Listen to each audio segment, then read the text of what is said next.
we think about climate change, we tend to think about carbon dioxide in the atmosphere warming the planet.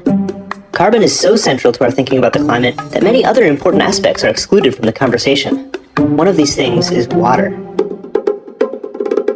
Water is actually the dominant greenhouse gas, but its global effects are difficult to measure because it doesn't spread out evenly in the atmosphere like carbon does. Its effect on temperature also depends on the many forms it takes. When it takes the form of a haze, it has a warming effect.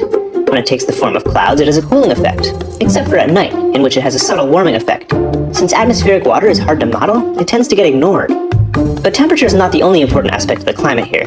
If the climate can be warm or cold, the climate can also be wet or dry.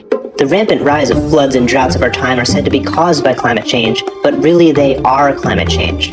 While temperature does have some effect on rainfall, floods and droughts are primarily caused by disruptions to the hydrological cycle. We tend to think of the water cycle this way.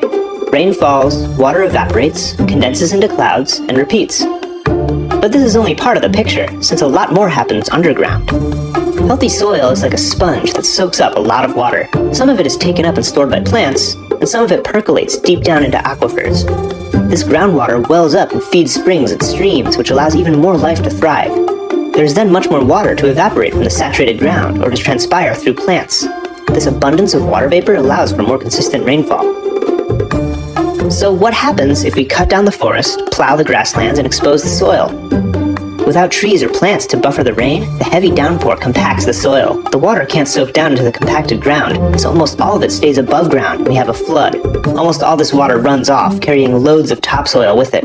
And when the rain stops, the little water there is left evaporates very quickly, leaving the ground compact and dry. This lack of percolation depletes the groundwater over time, so it can't feed the streams, which dry up.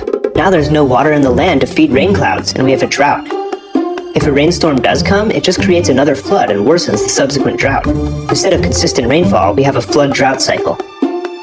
Fortunately, it is possible to reverse this trend. There are ways to regenerate ecosystems and restore the water cycle pretty rapidly, while feeding people in the process.